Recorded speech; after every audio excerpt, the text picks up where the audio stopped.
I know you can barely see me, but that's because it's dark. I'm at a place where I pick up building sets just like that. I've got a pickup number that, according to my work assignment, picks up today by 0700. I stayed the night here last night, and it delivers on the 2nd, which is Friday, which is a really long time to deliver this load. It's only 600 miles, but it's, what, Wednesday? Thursday, delivers on Friday. So, am I understanding this correctly? Tuesday, yeah. Wednesday the 31st. Well, I went inside to verify that the load, I thought it would, I'd deliver all day today and deliver tomorrow, which is, tomorrow's actually the 1st. So, I was off by a day as far as delivery, which is kind of odd that they'd give me 2 full days to deliver this product 600 miles. Well, what makes this even more interesting is that I went inside and because when I got here last night, I went to check to see if there's any daily paperwork that we could pick up, leave a copy and go. We don't have to actually interact with anybody. Well, I decided to go ahead and check in this morning about 6:30, and there was people inside, and they were taking my load information that I have, and they were looking at all their sheets, and they're like, Then they went to another pile, and they're like, oh, this doesn't even get loaded until Friday. And I was like, I'm thinking to myself, well, I know it delivers on Friday, but they're like, yeah, they're working on loading it, but it isn't scheduled to be taken out of here until Friday, so we'll be working on it until then. And I was like, oh, okay. So I visually confirmed the pickup number with them, and saw it on the sheet of paper they were talking about. And I was like, oh, I guess so. So, they gave their apologies, but it's really not their fault because they load it based on when they're directed to, and get it ready for shipping on the date that it's supposed to be shipped by. And this one isn't supposed to be shipped until the 2nd of September, and it's the 31st of August right now. So I thought it was interesting. That's why I'm recording this right now, because I've never had this incident before. I would suppose that on occasion it should happen, that you'd end up at a place where the paperwork's messed up and the load isn't ready for you when it's supposed to be. But there's another Maverick driver here also that has got a weird load situation where he picks up today, delivers on Friday, and it's only 300 miles away. So obviously there's a mix-up somewhere. So I put in a message, a message explaining the whole situation to my company. I use Omnitracks to send the message, so it's documented.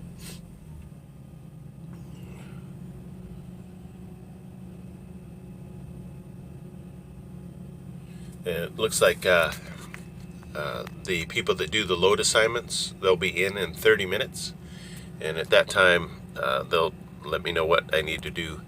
But right now it's just hold tight, which I can do. I'm really good at holding tight, and we'll find out. Either I'll get a different load out of this same facility to go to a different location, or they'll dispatch me somewhere else, which is fine. I want to say there's an additional pay structure for being dispatched on the load and then not actually doing that load. There's like an additional pay amount because you were dispatched to go do something and then you didn't actually get to do it because of a mix-up administratively. But I'll still get paid the miles, which is fine. And this additional little sum, I don't think it's a whole lot of money, but it's a way to kind of cover you being not given what you were supposed to be given. And then, so we'll see what happens. There's all kinds of scenarios until I find out what actually happens, and I'll let you know. But I wasn't sure what I was going to record today, but this just gives me a perfect opportunity to explain what's going on. You can see they have truck parking here, that truck right there, the black one in chrome. It was here last night. And I want to say this other Maverick truck, it arrived, it must have arrived last night. I got here around 6:30 p.m. and they said, yeah, I can park right here. So I was thinking it was going to be one of these two trailers right here that are already loaded, and they're Maverick trailers. I want to say they're Maverick trailers based on the numbers. And so it leads me to believe that those are available for shipping. I don't know. They could be waiting for additional products to be loaded on top of them, but I've hauled that particular product before. And this truck trailer, this step deck trailer, that's not a Maverick trailer, I've hauled stuff like that before too. So it's you never know what you're going to get out of this particular facility, but you take it to job sites and they are building stuff, because that's what they ship, is stuff to make buildings. Anyway, that's it for now. We'll see what happens. Well, it's 2:14. I don't know if I kind of updated this morning, but we'll see how things go here. I drove without a load from Kansas City to Granite City, Illinois. The load I was supposed to pick up, there's some kind of mix-up in communications on somebody's end. I don't know which. All I know is the load that I was assigned to pick up today is not scheduled to be available until Friday. So they said, come here to Granite City, we got a load for you going to Chicago, my favorite place. So this truck, the driver's running back and forth, back and forth, back and forth. I'm not sure what he's doing other than not driving in the door where he needs to go.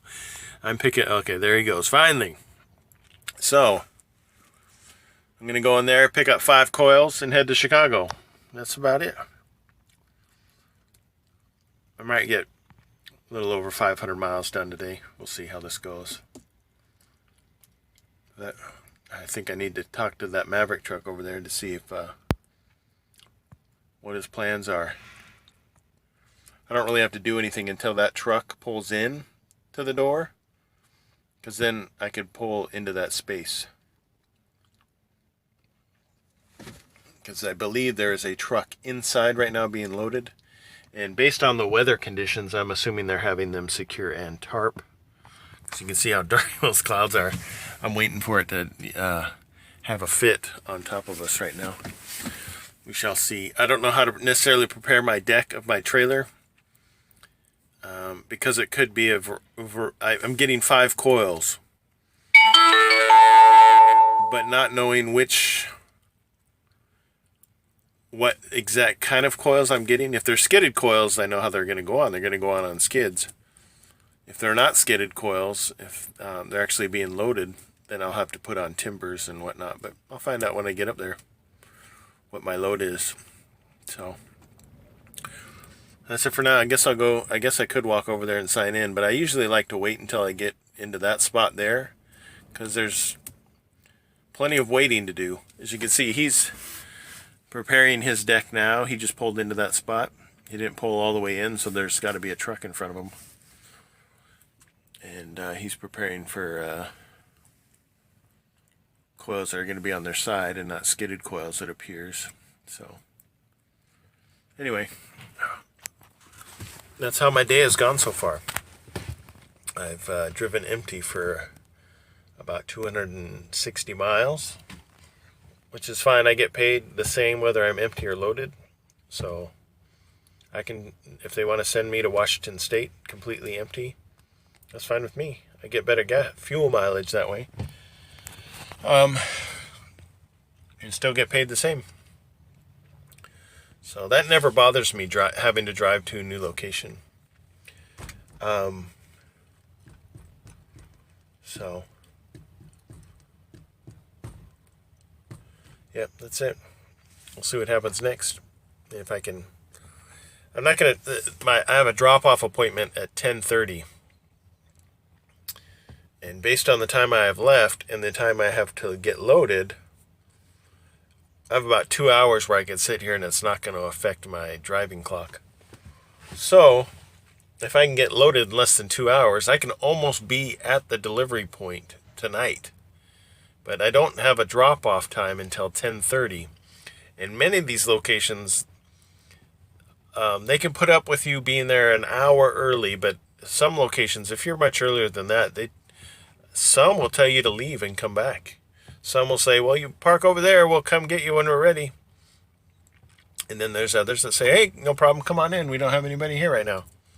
So it all depends. I don't recall ever being to this location, so my plan is to drive to the Portage, Indiana Maverick Yard and stay the night there, and then drive like half an hour the next day to get to my drop-off location. Let's see if I can show you on the mighty GPS.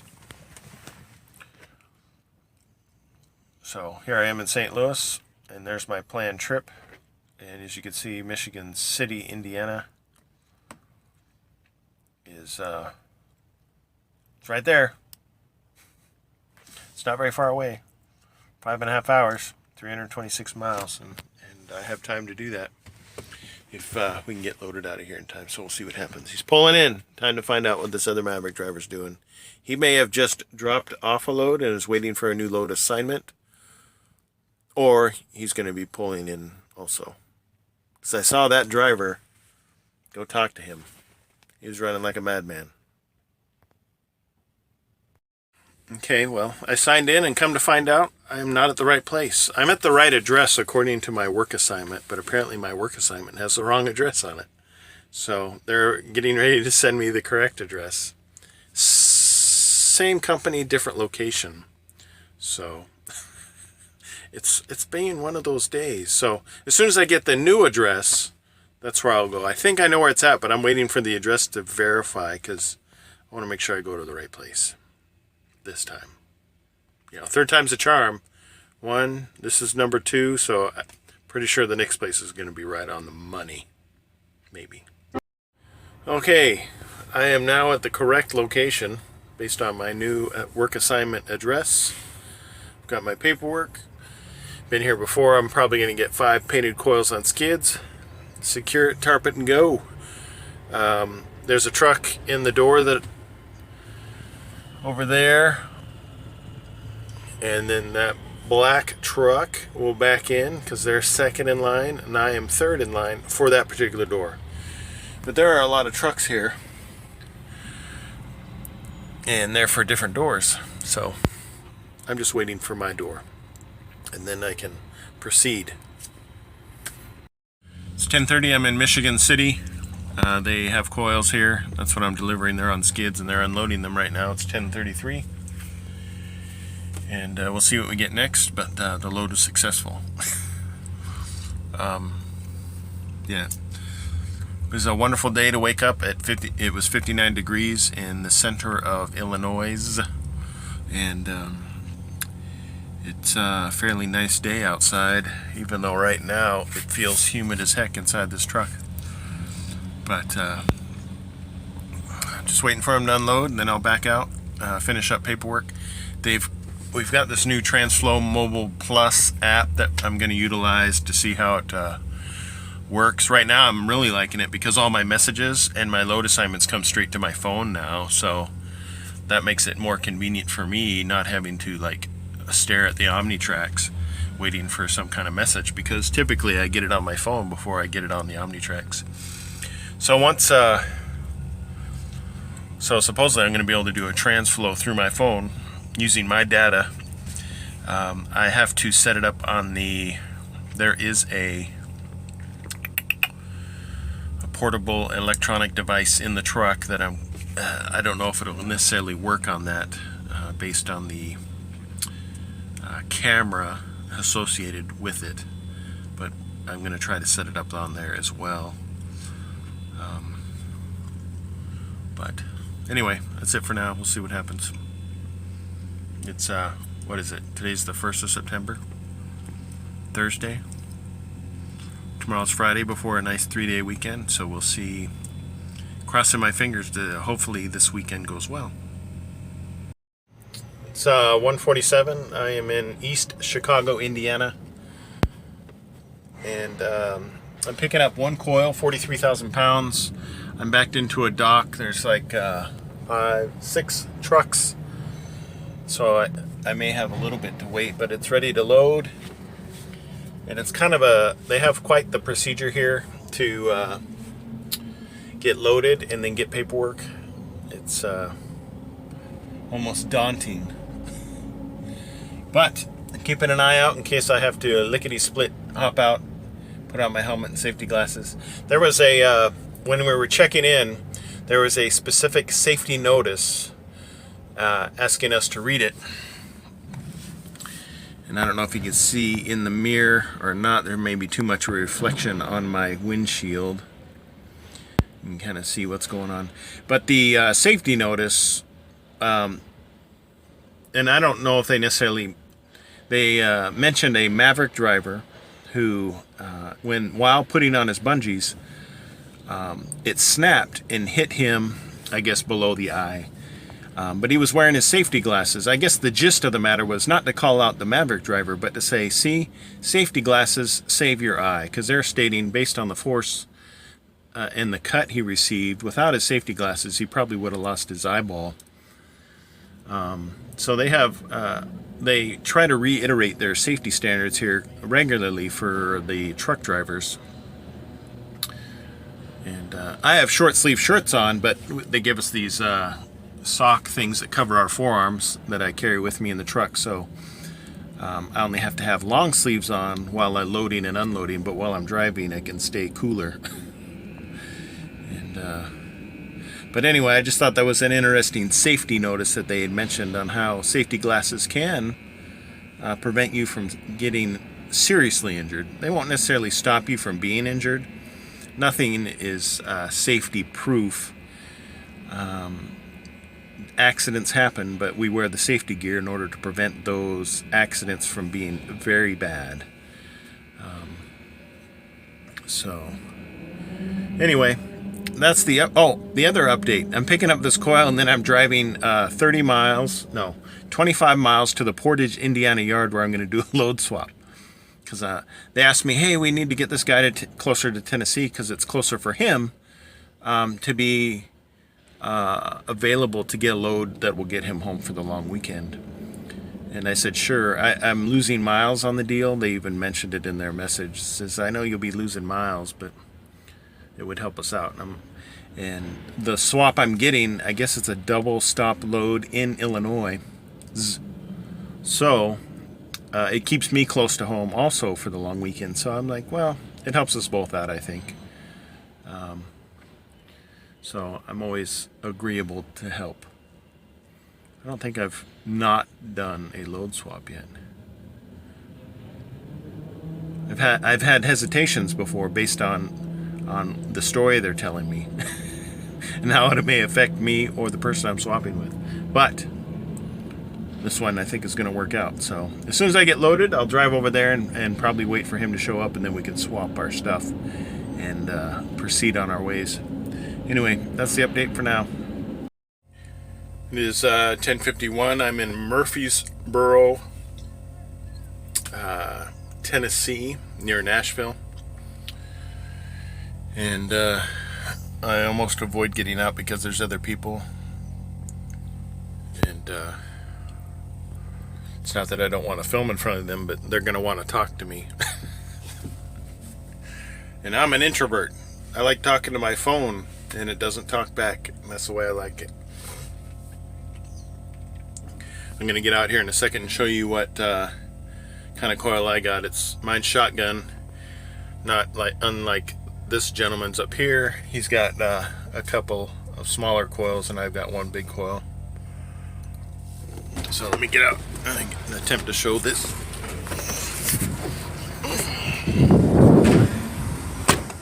Better get a picture. Yep, always. See, everybody's got 2 cents they got to throw in. So it's a 43,000, a little over 43,000 shotgun loaded coil. I've undone all the securements and tarping up until this point, and I'll keep it secured until I get into the unloading position. So I have to turn a sharp corner up here, and So anyway, once I get that off, I can hopefully get a new load assignment fairly quickly. Nothing yet. It is, Friday afternoon, right before a 3-day weekend. So I can only hope that we get something that is, what's the word I'm trying to think of? Efficient. That I can pick up efficiently and drive home efficiently, so I can get home today. Turn that down. What do we got going on? I have 6 hours and 47 minutes of drive time left. Let's just do a quick calculation here. If I had to drive straight home from here, this will let me know right now if I have no chance at all of getting home. So luckily the gentleman on the left probably went out there and looked and said, "Hey, you can go unload now." It's 5 hours and 39 minutes to get home directly from this spot. So hopefully I'm going to pick up in a location that is in the general direction of my home. Time to move forward. See, his lights are flashing. My truck's buzzing.